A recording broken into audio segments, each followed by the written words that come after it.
عليكم ورحمة الله وبركاته. إن شاء الله النهاردة الفيديو بتاعنا هنتكلم فيه عن تغيير لمبة الشنطة. كل اللي بعمله ده المفك العادة، في تجويف كده هنا بحط هنا المفك عادي بمنتهى السهولة. طلعت معايا اهي اللمبة.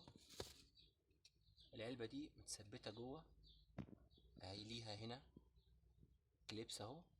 اللي انا بعمله بس بفك الكليبس ده اهي، بتطلع معايا اهي. دي اللمبة اللي انا بغيرها. اللمبة ديت بفتح الكليبس اللي عليها من جوه، بتطلع بمنتهى السهولة.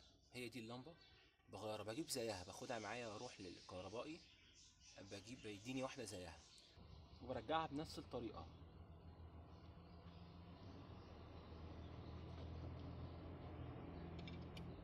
والكليبس برجعه برضو بنفس الطريقة، بعشقه بنفس الطريقة اللي فكيته بيها.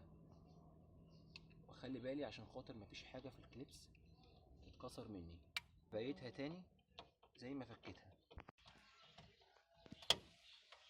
اول ما اسمع التكة ديت يبقى كده هي باتت.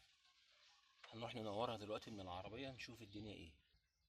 ان شاء الله الفيديو لو عجبك يا ريت لايك ونعمل اشتراك في القناة عشان يوصلك كل جديد ونفعل الجرس. السلام عليكم ورحمة الله وبركاته.